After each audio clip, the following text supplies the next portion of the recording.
नमस्कार, रीवा 24 के ताज़ा तरीन अंक के साथ मैं शैलेंद्र। सबसे पहले प्रमुख खबरें। कलेक्टर प्रतिभा पाल के नेतृत्व में रीवा जिले में शांतिपूर्वक हुआ मतदान। मनगमा विधानसभा क्षेत्र से कांग्रेस ने भारतीय जनता पार्टी के प्रत्याशी और पुलिस पर लगाए गंभीर आरोप। और देखिए आयुर्वेद चिकित्सकीय पद्धतियों पर रीवा 24 न्यूज़ की खास रिपोर्ट। इन खबरों सहित अन्य खबरें विस्तार से। कलेक्टर प्रतिभा पाल के नेतृत्व में रीवा जिले में शांतिपूर्वक मतदान संपन्न हो गया। लोकतंत्र के इस महापर्व में बुजुर्गों, दिव्यांगों, महिलाओं तथा नए मतदाताओं ने उत्साह से मतदान किया। रीवा तथा मऊगंज जिले के 8 विधानसभा क्षेत्रों में प्रातः 7 बजे कड़ी सुरक्षा के बीच मतदान आरंभ हुआ। मतदान शुरू होते ही कई मतदान केंद्रों में मतदाताओं की लंबी लंबी कतारें देखी गई। उत्सव के माहौल में बुजुर्गों, दिव्यांगों, महिलाओं तथा पहली बार मतदाता बने युवाओं ने उत्साह के साथ मतदान किया। जिले में सैकड़ों मतदान केंद्रों को आकर्षक ढंग से साज सज्जा करके पिंक बूथ तथा आदर्श मतदान केंद्र बनाया गया था। मतदान को लेकर मतदाताओं में जबरदस्त उत्साह रहा। शाम तक जिले में लगभग 68% मतदान हो चुका था। जिले में सभी मतदान केंद्रों में शांतिपूर्वक मतदान संपन्न हुआ। कलेक्टर एवं जिला निर्वाचन अधिकारी प्रतिभा पाल तथा पुलिस अधीक्षक विवेक सिंह शांतिपूर्वक मतदान कराने को लेकर लगातार प्रयासरत रहे थे।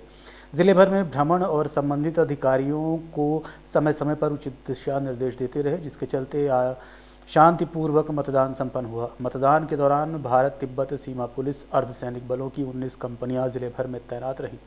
इसके अलावा नगर सेना के 1600 जवान, जिला पुलिस बल के 1200 से अधिक जवान तथा विशेष पुलिस अधिकारी के रूप में वन विभाग के कर्मचारी, आंगनवाड़ी कार्यकर्ता, कोटवार आदि तैनात रहे। मतदान के बाद सभी ईवीएम इंजीनियरिंग कॉलेज में बनाए गए स्ट्रांग रूम में रखी गई, जहां सीसीटीवी के साथ कड़े सुरक्षा के इंतजाम किए गए हैं। आइए सुनते हैं कलेक्टर रीवा ने इस संबंध में क्या जानकारी दी। आज का जो रीवा जिले में सभी 8 विधानसभाओं में मतदान हुआ है, तो अभी तक जो हम लोगों के पास फिगर आया वो लगभग 68% कुल मतदान हुआ है। और अभी ये डेटा और बढ़ेगा क्योंकि अभी भी कुछ मतदान केंद्र जिसमें त्योंथर और रीवा के हैं, साथ ही 1-2 मतदान केंद्र मऊगंज के हैं जिसमें अभी मतदान चल रहा है। सभी 2014 मतदान केंद्रों पर शांतिपूर्ण मतदान हुआ। उत्साह के साथ में जो वोटर्स थे उन्होंने भाग लिया। और मतदान केंद्रों के विजिट के दौरान हम लोगों ने देखा कि हर आयु वर्ग के लोगों ने बढ़ चढ़कर हिस्सा लिया। नए वोटर्स इस बार जो अपनी वोटर लिस्ट थी उनमें महिला वोटर्स के नाम बहुत प्राथमिकता से जोड़े गए थे। उन्होंने बहुत उत्साह से भाग लिया। तो सभी जगह शांतिपूर्वक कानून एवं व्यवस्था के साथ पूरा मतदान संपन्न कराया गया है। अभी आज चूंकि अपने सभी मतदान दल अपनी सामग्री सहित वापस आएंगे रात तक, और फिर जो पोल्ड ईवीएम है उनको यहाँ इंजीनियरिंग कॉलेज में ही सेंट्रलाइज तरीके से सभी के स्ट्रांग रूम बनाए गए हैं और स्ट्रांग रूम में वो पोल्ड मशीनें रखी जाएंगी और आगे की फिर जो अपनी काउंटिंग की तैयारी है, प्रोजेक्शन और बाकी तैयारियां वो आगे शुरू होंगी।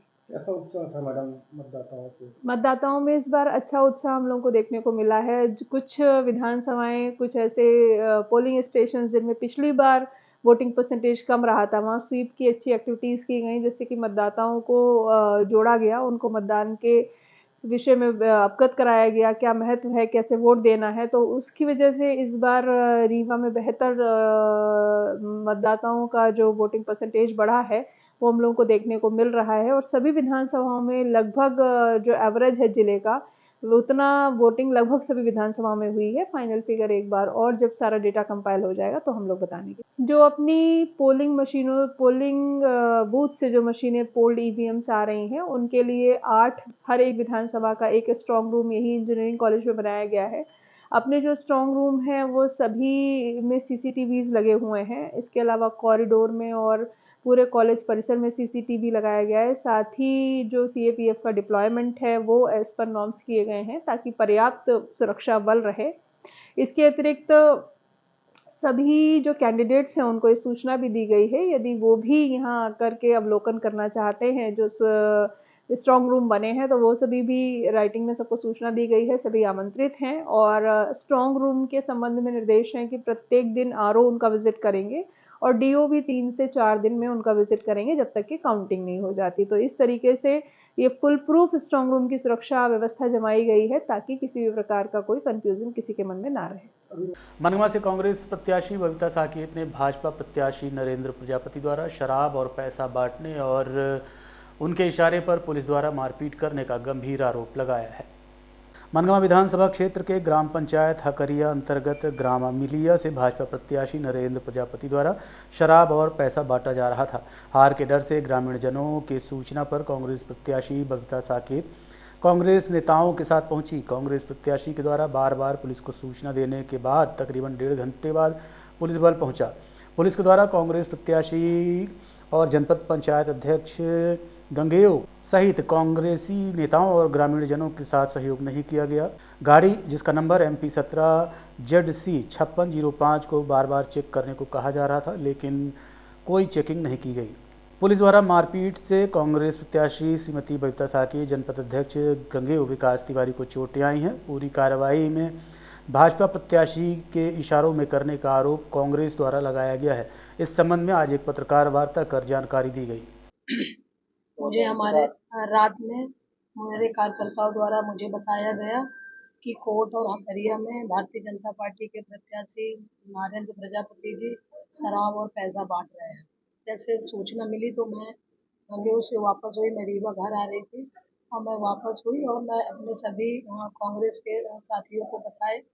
सब वहाँ पहुँचे और जैसे हम लोग पहुँचे तो उनकी 2 गाड़ियाँ अंदर खड़ी हुई थी, लाइट वाइट बंद थी और उनकी जैसे गाड़ी ड्राइवर पीछे मोड़ने लगे तो हम लोग रोकने का प्रयास किए। जब वो नहीं रुके तो हम अपनी गाड़ी वहीं पे खड़ा कर दिए ताकि गाड़ी ना निकल पाए। उनमें से एक बंदा जो ब्लेजर पहना हुआ था उसमें नोटों की गड्डी डाला हुआ था।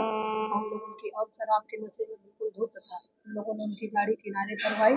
तब उस समय मैं ही थी बस, और गाड़ी किनारे करवाई और वो निकलने का प्रयास कर रहा था। पता नहीं कहाँ चला गया, मोटरसाइकिल खड़ा कर दिया। इतने में मैं अपने सभी कार्यकर्ताओं को बताई। हमारे जनपद अध्यक्ष जी भी, विकास तिवारी जी भी पहुंच गए, नितिन सिंह जी भी पहुंच गए, कुंज बिहारी तिवारी जी भी पहुंच गए और पार्टी के जो कार्यकर्ता थे, हमारे संगठन के लोग, प्रियंका तिवारी, हमारे ब्लॉक अध्यक्ष गढ़ के, वो सब पहुंच गए।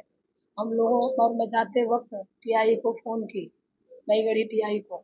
उन्होंने कहा कि मैं भेज रहा हूँ। फिर हमने कहा भेज किसको रहे, तो उन्होंने बागरी का नंबर बताया। मैं बागरी को भी कई बार फोन लगाए, नहीं आए। ऐसे तैसे 2 घंटा हो गया। नरेंद्र प्रजापति जी आधा पौन घंटे बाद किसी साहू के मकान में थे, वो निकले नरेंद्र प्रजापति जी। तब थोड़ा सा नोक झोंक हुई उनकी और हमारे दोनों के बीच में नोक झोंक हुई। वो वीडियो शायद आप लोगों के पास है। इतने में हम लोग बैठे रहे, पुलिस का इंतजार करते रहे कि आए और वो गाड़ियों की जांच कर ले। एक कार थी और एक बोलेरो थी। और जैसे ही पुलिस वाले आए, इसमें जैसे कि लेटर में है, जो मोबाइल के उसके इंचार्ज थे, सेक्टर मोबाइल के इंचार्ज थे, वो आए, बागरी जी बागरी जी थे और वो आए तो बहस करने लगे थोड़ा सा बड़ा गलत तरीके से। तो हमारे जनपद अध्यक्ष जी ने कहा कि थोड़ा सा अच्छे से बात करिए, और वो बिल्कुल लड़ाई के मोड़ में दिख रहे थे। उनकी थोड़ी देर बाद जो नई गढ़ी के TI हैं वो आए और एक वीरभद्र सिंह जी थे जो ड्रेस में नहीं थे, ट्रैक सूट पहने हुए थे। हम लोग बस यही लगे रहे कि आप गाड़ी की जांच करवा दीजिए, हमारे सभी कार्यकर्ता की आप गाड़ी की जांच करवा दीजिए। वो बोलेरो, बड़े मुश्किल में बोलेरो खोले और हमने कहा कि हम ये वाली गाड़ी की जांच करवाई, जिसमें पीछे पूरा डिग्गी में लिफाफे दिख रहे थे, बैग में भरे हुए और दारू दिख रही थी। वो नहीं करवाए। तो मैंने कहा कि नहीं, आप इसको खुलवाइए, और हमारे जनपद अध्यक्ष जी ने कहा कि इसको खुलवा दीजिए, हम लोग को संतुष्ट कर दीजिए। तो लाठी पहले हमारे साथ गंदी गाली दिए। जब हमारे अध्यक्ष जी ने रोकने का प्रयास किया तो लाठी डंडे से मारना शुरू कर दिए विकास तिवारी जी को, और वहीं पे खेत था, उनको धक्का देके खेत के नीचे फेंक दिए। तो हम लोगों ने, मैं उनके ऊपर लेट गई और हमारे जो कार्यकर्ता थे विकास तिवारी जी को बचाने के लिए। लेकिन इस तरह से, वो जिस तरह से जानवरों को भी नहीं मारा जाता उस तरह से वो लोग बदतमीजी कर रहे थे हमारे और नरेंद्र प्रजापति बैठ के और सबको चिन्हित कर करके बता बता के मरवा रहे थे। और भारतीय जनता पार्टी के बड़े नेताओं के इशारे पर, नरेंद्र प्रजापति जी के इशारे पर ये घटना हुई। वो घटना तो बता नहीं सकते, लेकिन उन्होंने उनका आदमी वीडियो बनाया, भारतीय जनता पार्टी और नरेंद्र के आदमियों ने वीडियो बनाया। हमारे लोग बेचारे तितर बितर हो गए, सभी को मारा गया, मेरे बच्चे को मारा गया, यहाँ तक बेचारे रिटायर बैंक मैनेजर हैं, 75 साल के हैं, उनको भी मारा गया। विकास तिवारी जी को चिन्हित करके मारा गया। मेरा गला दबाए हुए थे और मेरे ऐसी जगह पे हाथ लगाए, पुलिस वाले हाथ लगाए कि जिसकी कोई सीमा नहीं थी, क्योंकि मेरा गला दबाए हुए थे तो मैं बोल नहीं पा रही थी। और मतलब इस तरह से उन्होंने हम लोगों के साथ अभद्रता की कि उसकी कोई मैं आपके सामने बता नहीं सकती हूँ। महिला है और आप लोग मेरे भाई जैसे हैं। इतने गंदे गंदे शब्दों का इस्तेमाल पुलिस वाले कर रहे थे। मेरे लड़के को तो इतना बुरी तरह मार रहे थे। हम लोगों ने बचाया, दादा बचाए, विकास तिवारी जी बताने की जैसे कोशिश किए तो उनके पास सिर्फ एक ही था, सिर्फ मारना और गाली देना।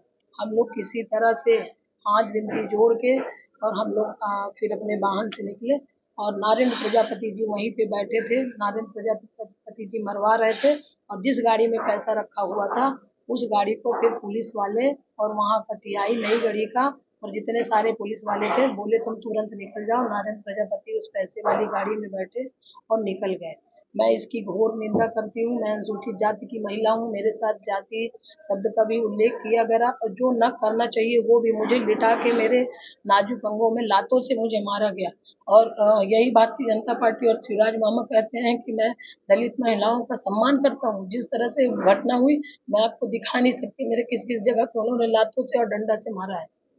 निश्चित रूप से भारतीय जनता पार्टी के द्वारा जो ये निंदनीय कार्य किया गया है बहुत ही गलत है और बहुत ही आपत्तिजनक है और ये बिल्कुल चुनाव को प्रभावित करने के लिए किया जा रहा था। हमारे हगरिया ग्राम की घटना है। हमारे समर्थकों ने, हमारे कांग्रेस पार्टी के वर्कर्स ने वहाँ नरेंद्र प्रजापति जी को 2 गाड़ियों के साथ पैसा और शराब की बोरियां उतारते देखा और ये वहाँ के लोगों ने भी बयान दिया है। ये आपने मीडिया में भी देखा होगा, वो उसकी क्लिप भी आपको मिल जाएगी। उन्होंने सीधे स्पष्ट रूप से कहा कि भाई ये पैसा बांट रहे हैं और उनके द्वारा रोकने का भी प्रयास किया गया। अंदर महिलाओं को और पुरुषों को ले जाकर वो अंदर बैठा के पैसा बांट रहे थे और तब हमारे उम्मीदवार श्रीमती बबीता साकेत जी को वहाँ के लोगों के द्वारा जानकारी दी गई कि हाँ ऐसा ऐसा हो रहा है और हमारी उम्मीदवार कार्यालय गंगेऊ में उपस्थित थी क्योंकि चुनाव प्रचार पूरी तरह से बंद हो चुका था। तो उन्होंने निर्वाचन आयोग के नियमों के पालन करते हुए वो अपने कार्यालय में आ चुकी थी अपने समर्थकों के साथ। अगले दिन वोटिंग की तैयारी कर रही। तो वोटिंग की तैयारी के चलते वहां से मैसेज आया, वो वहां पहुंची। उसके बाद उन्होंने नरेंद्र प्रजापति जी से कहा कि भाई आप निष्पक्ष चुनाव लड़िए और ईमानदारी से चुनाव लड़िए और जनता वोट देगी तो आप जीत जाइएगा, एक ही जीतेगा। तो उनके द्वारा थोड़ा सा नोक झोंक में बहस की गई। उसी समय कुछ वहां के लोगों द्वारा ये कहा गया कि भाई इनके नरेंद्र प्रजापति की दारू 6 बजे से बढ़ रही है और ये पैसे बांट रहे हैं और उन्हें उसका वीडियो क्लिप भी बनी। नरेंद्र प्रजापति भी वहां उपस्थित थे। तब श्रीमती बहन बबीता जी का हमको फोन आया। मैं अपने गृहग्राम त्यूनी में था और निपेन सिंह जी को फोन किया और वहाँ के जो जनपद अध्यक्ष प्रभारी हैं भाई कुंज बिहारी तिवारी जी, इतने में सारे समर्थक हम सारे लोग इकट्ठा हो गए और इसके बाद हम लोग बैठे रहे बिल्कुल शांतिपूर्ण, जिसमें नरेंद्र प्रजापति और मैं सारे लोग बैठे रहे। पर पुलिस आई, वहाँ के मुन्ना लाल अहिरवार जी थाना प्रभारी आए, मोबाइल के प्रभारी जो वहाँ के सेक्टर प्रभारी थे राकेश सिंह साकेत जी आए और एक वीरभद्र सिंह जी आए। तो ये कहा गया प्रत्याशी द्वारा ये कहा गया कि और मेरे द्वारा कि भाई आप लोग संतुष्ट कर दीजिए, गाड़ियों को चेक करके संतुष्ट कर दीजिए। उसके बाद किसी को कोई यहाँ रोकने का कोई विषय नहीं है, ना मेरा नरेंद्र प्रजापति से और ना उम्मीदवार जी ने ये कहा कि कोई विवाद है। पर उनके द्वारा गाड़ी में जो बैग और सारी सामग्री रखी थी बस वो कांच मार के खोलना नहीं चाहते थे गाड़ियों को, गाड़ियों की जांच करना नहीं चाहते। इतने में वीरभद्र सिंह द्वारा लगातार हमारे उम्मीदवार बहन बबीता जी आगे खड़ी हुई थी, उनसे बातचीत कर रही थी, उनके बगल में मैं खड़ा था। तो उनके ऊपर आए और उनके आपत्तिजनक स्थानों में मुक्का मारा और गाली गलौज किया एक दलित महिला के साथ, और महिला पुलिस की उपस्थिति नहीं थी। सबसे बड़ी बात कि पुरुषों द्वारा ऐसा किया गया। जब कोई महिला उम्मीदवार से आप अगर पकड़ना चाहते हैं तो एक महिला पुलिस का होना आवश्यक होता है, जबकि कानून के नियमों की धज्जियां उड़ाई गई और उसके बाद उनको मारा गया। और उसके बाद मेरे द्वारा आपत्ति की जा रही थी कि आप एक महिला उम्मीदवार के साथ ऐसी घिनौनी गाली गलौज ऐसा क्यों कर सकते। पर वीरभद्र सिंह द्वारा और मुन्ना लाल अहिरवार द्वारा लगातार आपत्तिजनक टिप्पणी की गई और उसके बाद मेरे भी ऊपर लाठी डंडे चलाए गए, पैर में भी चोट गंभीर आई है। हमारे उम्मीदवार के ऊपर आंतरिक चोटें बहुत है, जिसका आज हम लोग जांच करा रहे हैं और निर्वाचन आयोग में भी इसकी शिकायत की गई है। मैडम के बालक पंकज जी भी वहां उपस्थित थे, उनके साथ भी मारपीट की गई। हमारे कई समर्थक उपस्थित थे। और आइए अब आपको मिलवाते हैं रीवा की एक बेटी से जिसने गोबर को अपना कमाई का जरिया बनाते हुए उद्योग लगा दिया है। इन दिनों उनके द्वारा गोबर की धूप बत्ती सहित अन्य सामग्री तैयार की जा रही है, जिससे उनकी आमदनी तो बढ़ी ही है, साथ ही दूसरों को रोजगार भी मिला है। स्नातक करने के बाद निशा जायसवाल ने व्यवसाय करने को सोचा, लेकिन पूंजी आड़े आ रही थी। तभी उनके मन में गोबर से उपयोगी सामग्री बनाने का आइडिया आया और उन्होंने गोबर से धूप बत्ती बनाने का उद्यम शुरू किया। उनकी मेहनत रंग लाई और उनकी गोबर की धूप बत्ती बाजार में चल निकली और आमदनी बढ़ गई। रीवा शहर के गंगोत्री कॉलोनी में रहने वाली 24 वर्षीय युवा उद्यमी निशा जायसवाल ने स्नातक की पढ़ाई के बाद स्वयं का उद्यम स्थापित करने के उद्देश्य से गाय के गोबर से धूप बत्ती बनाने का काम शुरू किया। उन्हें ये विचार अपने आसपास के गौपालकों के पास उपलब्ध अनुपयोगी गोबर को देखकर आया। निशा बताती हैं कि ग्रामीण परिवेश में आज भी गाय के गोबर से ही घर के आंगन की लीपापोती की जाती है। उसी संस्कृति को नया रूप देते हुए उन्होंने गोबर से बनी पूरे तरीके से रसायन रहित धूप बत्ती बाजार में विक्रय के लिए उतारा है। जायसवाल रीवा मध्य प्रदेश से हूँ और मैं बैंक पीओ एग्ज़ाम की प्रिपरेशन कर रही थी। उसी दौरान मुझे कई सारे फेलियर मिले, कई सारे एग्ज़ाम मैंने दिया। कुछ कारणवश मेरी डिज़ायर जॉब ना मिलने के कारण मैंने बैंक ज्वाइन नहीं किया और लॉकडाउन में रीवा घर आई। और जब घर आई तो मुझे प्रेशराइज़ खुद फील होने लगा कि मैं ये क्या करूँगी यदि मैं बैंक की जॉब नहीं करूँगी। और उस टाइम पे मुझे जॉब की बहुत ज़्यादा नीड थी। जब मैं लॉकडाउन में घर आई तो मैंने देखा कि मेरी मम्मी, बचपन से ही मैं देखते आई हूँ कि मेरी मम्मी 2 रोटी अलग से निकाल के रख देती थी। किसके लिए? गौ माता के लिए। और गौ सेवा का इंटरेस्ट मुझे वहीं से आया और धीरे धीरे मैं देखती रही। लॉकडाउन में जब घर आई तो रीवा में कई सारी गायें ऐसे ऐरा घूमती हैं। ऐरा मतलब वो छोड़ देते हैं, घूमती रहती हैं। तो मुझे ये आइडिया आया क्यों ना कि कुछ ऐसा किया जाए कि इन गायों को भी उपयोग में लाया जाए। दूध तो उपयोग में आ ही रहा है, जो इनका वेस्ट मैनेजमेंट भी मैंने कुछ कहीं पढ़ा था पहले और मैं वेस्ट मैनेजमेंट के बारे में रिसर्च करने लगी, जानने लगी कि गोबर से क्या क्या बनाया जा सकता है। उसी दौरान मुझे एक आइडिया मिला कि गोबर से क्यों ना धूप बत्ती बनाई जाए। ये आइडिया मैंने अपने घर में बताया। मैंने अपनी जिगरों को ये बताना शुरू किया कि क्यों ना कुछ ऐसा किया जाए जिससे गौ माता की सेवा भी हो जाए और उससे मुनाफा भी कमाया जा सके हमें। तो मैंने ये आइडिया अपने घर पे बताया, अपने जिगरों से बताया। फिर मैंने अपने हाथ से ही बनाना शुरू कर दिया। बहुत सारे एक्सपेरिमेंट किए मैंने, 30 से 40 एक्सपेरिमेंट किए। क्योंकि रीवा में आज तक कोई गोबर के उत्पाद की धूप बत्ती नहीं बना रहा था और अभी भी कोई नहीं है। तो मुझे ये सीखने के लिए बहुत इच्छा हुई कि मैं ये कैसे बनाऊं और बाहर मैं जा नहीं सकती थी उस टाइम पे कुछ कारणवश। फिर मैं अपने खुद से ही बनाना शुरू कर दी। यूट्यूब से सर्च करने लगी, देखने लगी कि कहाँ से बन पाएगा। कितनी लागत लगती है इसमें बनाने के लिए?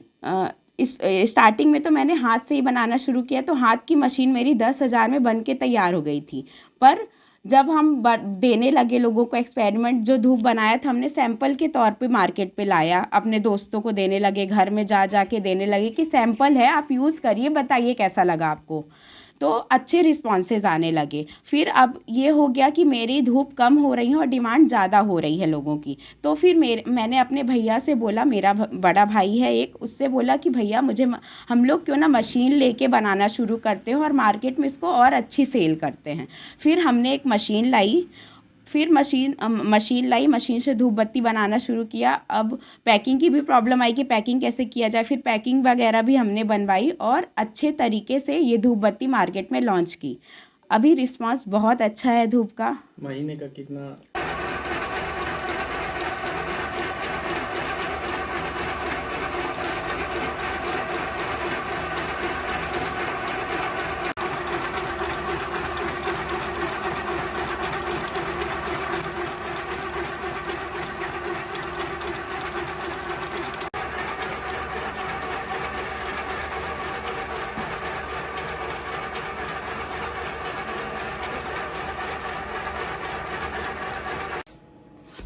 देखते रहिए रीवा 24 न्यूज़। मिलते हैं इस छोटे से ब्रेक के बाद।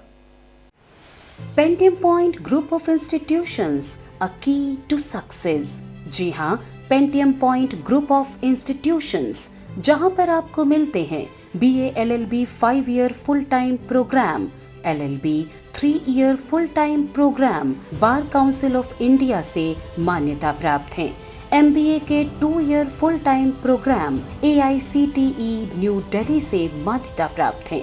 पेंटियम पॉइंट टेक्निकल कॉलेज में स्नातक व स्नातकोत्तर के सभी पाठ्यक्रम संचालित हैं, जिनमें प्रवेश प्रारंभ है। हमारा कॉलेज कोड है P500। याद रखिए, सामान्य वर्ग BPL कार्ड धारकों को शिक्षण शुल्क में छूट व SC/ST OBC छात्रों को मध्य प्रदेश शासन के नियमानुसार छात्रवृत्ति।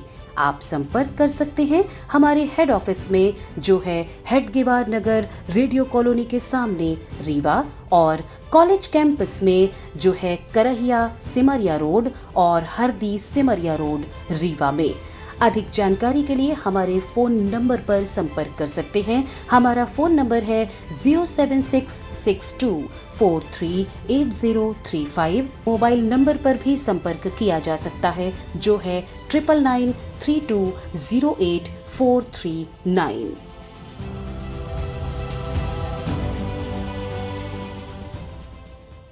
इन दिनों रीवा के शासकीय आयुर्वेद अस्पताल में लीच थेरेपी के द्वारा कई बीमारियों का इलाज किया जा रहा है, जो काफ़ी कारगर भी साबित हो रहा है और इससे मरीजों को काफ़ी फ़ायदा भी हो रहा है। आयुर्वेद की लीच थेरेपी पद्धति के द्वारा कई बीमारियों का इलाज किया जाता है। रीवा के शासकीय आयुर्वेद कॉलेज में इन दिनों इसी पद्धति के द्वारा कई रोगों का इलाज किया जा रहा है।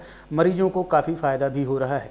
इस पद्धति में शरीर के जिस हिस्से में इलाज कराना होता है वहाँ पर जोक छोड़ दिया जाता है, जिसके बाद दूषित रक्त चूसने के बाद जोक अपने आप उस हिस्से से अलग हो जाती है। आयुर्वेद के मरीजों के लिए ये लाभदायक पद्धति है। प्रभावित स्थानों से जहरीले तत्वों को बाहर निकालने के लिए जोक का प्रयोग किया जाता है। जोक के लार्वा में दर्द कम करने की ताकत होती है। ये शरीर के बीमार हिस्से से जहरीले तत्वों को चूस कर बाहर निकाल देते हैं। वहीं दूसरी तरफ जोक के लार्वा से मरीज को दर्द में राहत मिल जाती है। चिकित्सा विज्ञान में इस विधि को लीच थेरेपी कहा जाता है। चिकित्सक बताते हैं कि जोक थेरेपी लाइलाज बीमारियों में कारगर साबित हो रही है। इस थेरेपी से कई मरीजों का इलाज चल रहा है, जिन्हें काफ़ी फ़ायदा भी हुआ है। रीवा आयुर्वेद कॉलेज में जोक थेरेपी से चर्म रोग जैसे दाद, घाव, नसों का फूलना, कील मुहासे, सिर पर किसी एक जगह से बाल कम हो जाना जैसी बीमारियों का इलाज सफलतापूर्वक किया जा रहा है। इससे मरीजों को भी किसी तरह की कोई दिक्कत नहीं हो रही है। इस पद्धति से आयुर्वेद में इलाज प्राचीन काल से चला आ रहा है। जो जहरीली जोक नहीं होती है उनको पहचान कर हीरोडोमिलोनिस एक जोक होती है, उसका प्रयोग इलाज के लिए किया जाता है। हमारे चिकित्सालय में चिकित्सा की जाती है। ये आयुर्वेद में ये संहिता ग्रंथों में जो हमारे ग्रंथ हैं उनमें पहले से वर्णन है इसका। 3000 साल लगभग पुरानी चिकित्सा है, लेकिन लुप्त प्राय हो गई थी, इसको कोई यूज़ नहीं करता था। लेकिन हम लोगों ने इसको यूज़ करना प्रारंभ किया और कई सारी बीमारियां ऐसी हैं जिनमें कि इसके रिजल्ट बहुत अच्छे दिखाई देते हैं। ख़ास तौर से गैंग्रीन, जिसमें कि एलोपैथी में इसका कोई इलाज नहीं है। पैर काटने के अलावा, उंगली काटने के अलावा कोई इलाज नहीं होता। बर्गर डिजीज़ एक डिजीज़ होती है, वो है, और माइग्रेन है, एक्जिमा है, हार्ट के ब्लॉकेज हैं, कई सारी और बीमारियां हैं। जैसे ब्रेस्ट में गांठ हो जाती है, उसमें भी हम लोग लगाते हैं, पेशेंट है भी हमारे पास। तो इस प्रकार से और भी कई सारी डिजीज़ हैं जिसमें कि इसका प्रयोग हम लोग करते हैं। एक पेशेंट हमारे पास इस समय चल रहा है, बर्गर डिजीज़ का पेशेंट है। उसका उनकी उंगली, पैर की उंगली, 2 उंगली उनकी काट दी गई थी। पहले किसी एलोपैथी हॉस्पिटल में दिखाया गया था और वहाँ से उनको सलाह दी गई थी कि तो जल्दी से आप ट्रीटमेंट लें, नहीं तो इसका अन्यथा जो है इसका घुटने से पैर काटना पड़ेगा। इसी बीच ही हमारे पास आए और हम लोगों ने इसका लीच के द्वारा और औषधियों बीरापन ने दी, तो उसका ट्रीटमेंट शुरू किया और लगभग 7-8 महीने हो गए हैं और इनका पैर कटने से बच गया है और घाव भी इनका लगभग मोर देन 80% इनका घाव सही हो गया। थोड़ा सा घाव बचा है, उसके लिए भी अभी चिकित्सा प्रारंभ चल रही है।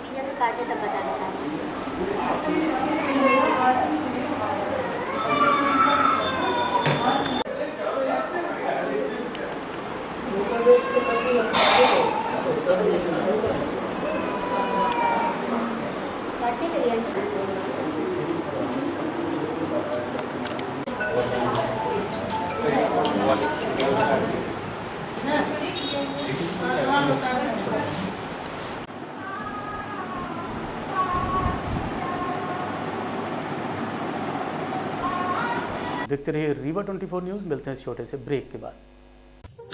अब आपके शहर रीवा में पुष्पांजलि ग्रीन्स मैरिज गार्डन की हुई शुरुआत।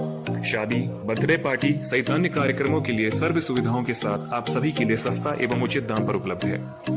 2 एकड़ से अधिक एरिया में बने मैरिज गार्डन में CCTV कैमरे एवं बेहतरीन पार्किंग व्यवस्था के साथ में 6 कमरे, अटैच्ड बाथरूम, उत्तम हॉल की व्यवस्था, इतना ही 4500 वर्ग फीट में निर्मित मैरिज हॉल सभी व्यवस्थाओं के साथ उपलब्ध है। पुष्पांजलि ग्रीन्स मैरिज गार्डन, बदराव से शिल्पी ग्रीन्स के बगल में गुड़ रोड, रीवा।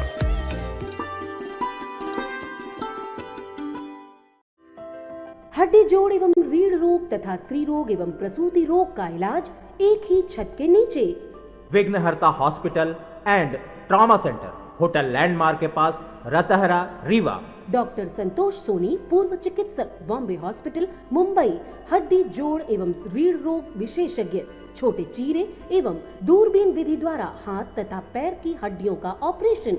गठियाबात, जटिल एवं बिगड़े हुए फ्रैक्चर का बेहतर इलाज करते हैं डॉक्टर संतोष सोनी। विघ्नहर्ता हॉस्पिटल ट्रॉमा सेंटर में ही स्त्री एवं प्रसूत रोग विशेषज्ञ डॉक्टर शैलजा सोनी भी उपलब्ध हैं, जिनकी देखरेख में नॉर्मल डिलीवरी, सिजेरियन ऑपरेशन एवं बच्चेदानी से संबंधित ऑपरेशन की बेहतर सुविधा। संतानहीन दंपत्ति तत्काल संपर्क करें। विघ्नहर्ता hospital and trauma centre, hotel landmark के पास, रतहरा, रीवा। सुविधाजनक एवं सफल इलाज हेतु आज ही संपर्क करें।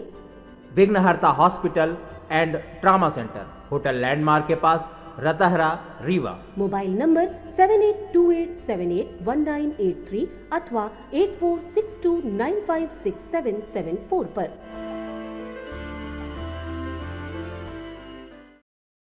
शल्यकर्णी एक दुर्लभ प्रजाति का पौधा है। कहा जाता है कि महाभारत काल में शल्यकर्णी के पौधे की औषधि से सैनिकों के घाव भरे गए थे, जो अब केवल रीवा में बचा है। घाव ठीक करने की दवा के चलते इसका शल्यकर्णी नाम पड़ा है। आइए देखते हैं इसी पर एक विशेष रिपोर्ट। शल्यकर्णी अति दुर्लभ प्रजाति का औषधीय पौधा है, जिसके बारे में कहा जाता है कि महाभारत काल में युद्ध के दौरान इसका बड़े पैमाने पर उपयोग किया गया था। उस दौरान तीर, भाला और तलवार से घायल होने वाले सैनिकों का घाव ठीक करने के लिए इसका उपयोग किया जाता था, जिसके उपयोग के बाद सैनिकों के घाव तुरंत भर जाते थे और वो फिर से युद्ध में लड़ने के लिए तैयार हो जाते थे। इसकी पत्तियों और छाल के रस को कपड़े में डुबाकर गंभीर घाव में बांध दिया जाता था, जिसके चलते घाव बिना किसी चीर फाड़ के बाद आसानी से कुछ दिनों में भर जाता था। घाव भरने के लिए शल्य क्रिया में उपयोग किए जाने की वजह से ही इसका नाम शल्यकर्णी रखा गया है। रीवा में शल्यकर्णी के संरक्षण के लिए कई वर्षों से प्रयास चल रहे हैं। यहाँ के छुहिया पहाड़ में इसके कुछ पेड़ पुराने पड़ गए थे, जिसकी शाखाओं से नए पौधे अनुसंधान वृत्ति की ओर से विकसित किए गए हैं। इसके अलावा ज़िले के ककरहटी के जंगल में भी कुछ पौधे यहाँ पर लाए गए हैं, लेकिन वर्तमान में केवल रीवा के वन अनुसंधान एवं विस्तार वृत्त में ही इसे विकसित किया जा रहा है। विशेष रूप से हमारे संहिता ग्रंथों में, जो आयुर्वेद के ग्रंथ है उसमें, और उसके पहले भी महाभारत ग्रंथ में इसका वर्णन आया है। तो पुराने ज़माने में क्या होता था कि लड़ाइयाँ होती थी, लड़ाई के बाद में सैनिक घायल होते थे, तो उन घायलों की चिकित्सा बहुत जल्दी करनी पड़ती थी, जिससे फिर से लड़ाई करने के लिए तैयार हों। तो उसमें एक शल्यकर्णी का वर्णन आया है। शल्यकर्णी के पत्तों का से ड्रेसिंग की जाती थी, उससे घाव जो बहुत जल्दी भरता था। लेकिन ये लगभग इतना ज़्यादा यूज़ हुआ कि वो समाज से लुप्त होने की स्टेज में आ गया। लेकिन वन विभाग के वैज्ञानिकों ने इसको कहीं से एक पौधा मिला, उसका ब्रीडिंग करा के उसका और कल्टीवेशन करा के उन्होंने डेवलप किया है। तो ये हमको अभी प्राप्त नहीं हुआ है। जैसे प्राप्त होगा हम उसके ऊपर क्लिनिकल स्टडी या मरीजों के ऊपर उसका प्रयोग करके हम देखेंगे कि वाकई में वो काम करता है कि नहीं करता है शल्यकर्णी। शल्यकर्णी औषधि के बारे में चरक संहिता में भी उल्लेख मिलता है, जिसमें कहा गया है कि ये दुर्लभ प्रजाति की औषधि पहले शल्य क्रिया के लिए वरदान मानी जाती थी। आयुर्वेद में चरक संहिता का बड़ा महत्व है। ये आयुर्वेद का सबसे प्राचीनतम आधारभूत ग्रंथ माना जाता है। इसी के तथ्यों के आधार पर अब तक लगातार आयुर्वेद की दवाएं और उपचार की पद्धतियां विकसित की जा रही हैं। हालांकि शल्यकर्णी का पौधा लगभग लुप्त सा हो गया है, जिससे इसका उपयोग नहीं हो पा रहा है, लेकिन वन विभाग लगातार इसको विकसित करने का प्रयास कर रहा है, जिससे आने वाले समय में फिर से शल्यकर्णी का उपयोग औषधि के रूप में होने लगेगा। शल्यकर्णी पौधा जब महाभारत युद्ध हुआ था, ऐसा हम लोगों को मिलता है कि महाभारत युद्ध में लड़ाइयाँ जब होती रही तो चोट लग जाती है, लोग कट पिट जाते रहे, तो इसी के पत्तों से रख देते हैं तो जुड़ जाता रहा, 10-15 मिनट में जुड़ जाता है। इसका पौधा रीवा में कहीं मिला था तो वहाँ ले आ गया, नर्सरी में लगाया गया है। अभी है मेरे पास 3-4 पौधे बड़े भी हैं शल्यकर्णी के पौधे। आगे भी इन पौधों के बारे में पौधों को लगाया जाएगा? हाँ, लगाया जाएगा, पौधे लगाया जाएगा। इसका प्रचार किया जाए, लोगों को जानकारी होगी। विलुप्त भी होता जा रहा है। हाँ, विलुप्त है, तभी तो बड़े मुश्किल से एक मिला है रीवा में, उसी से बनाए हैं। 3-4 पौधे हैं अभी। आज के अंक में इतना ही। देखते रहिए रीवा 24 न्यूज़। नमस्कार।